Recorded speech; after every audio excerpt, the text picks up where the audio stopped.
On November 25th, 1988, Junko Furuta, a 17-year-old high school student, was on her way home from her part-time job at an electronics store.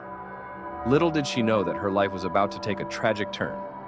4 teenage boys, Hiroshi Miyano, Joe Ogura, Shinji Minato, and Yasushi Watanabe, had been out looking for a victim.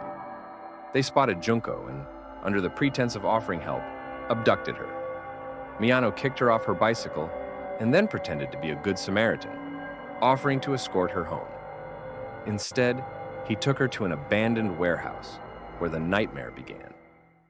Welcome back to Secret Trails. Once inside, Junko was overpowered. The boys threatened her, claiming to have connections to the Yakuza, Japan's notorious organized crime syndicate. They told her that if she reported them, they would kill her family. This was the beginning of a 44-day ordeal filled with unimaginable suffering. The boys imprisoned Junko in a small room in Minato's house. They subjected her to relentless physical and sexual abuse. Over the days, she was repeatedly raped by the 4 boys, as well as other individuals who were invited to join in.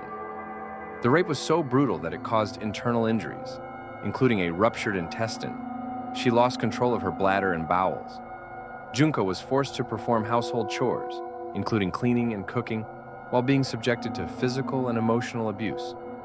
They burned her with cigarettes, doused her in lighter fluid, and set her on fire. They forced her to drink her own urine and made her eat cockroaches. The physical assaults left her with severe injuries. Junko was forced to call her parents and tell them that she was okay while being held captive. She was also made to write letters to her family, saying that she was running away from home. The letters were meant to convince her parents that she was safe, but in reality, she was being held captive and subjected to unimaginable abuse. As the days passed, Junko's situation worsened. She was forced to sleep outside on a balcony in freezing temperatures, and at times, they would put her in a freezer. Her captors would often get drunk and take out their aggression on her, punishing her for any sign of defiance. On one occasion, she attempted to escape and called the police, but the boys caught her and brutally punished her for it. They set her legs on fire and stomped on her head, leaving her in a state of despair. Despite her horrific circumstances, Junko's will to survive remained strong. Her weight dropped to just 40 kilograms, 88 pounds. Her captors would often force her to eat her own feces, and she was subjected to other forms of humiliation and degradation. She often begged her captors to kill her and end her suffering. Tragically, on January 4th, 1989, after a game of mahjong, the boys became enraged when she won. In a fit of rage, they beat her with iron bars, and they forced her to drink a large amount of sake and then set her on fire. Already severely weakened and malnourished, Junko succumbed to her injuries the following day. In a desperate attempt to cover up their crime, the boys encased Junko's body in concrete and disposed of it in a drum, which they left in a park in Tokyo. Her body was discovered months later, on March 29, 1989, leading to widespread outrage and horror across Japan. The trial that followed revealed the gruesome details of Junko's captivity. The autopsy report revealed that Junko had suffered from severe burns, internal injuries, and a ruptured intestine.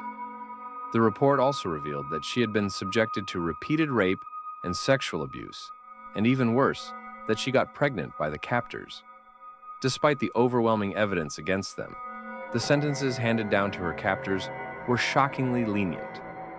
Hiroshi Miyano received a 20-year sentence, while the others received sentences ranging from 5 to 10 years. The public was outraged, believing that justice had not been served for Junko Furuta. The case of Junko Furuta remains a haunting reminder of the depths of human cruelty and the urgent need for societal change. It sparked significant discussions about violence against women and the legal system's treatment of juvenile offenders.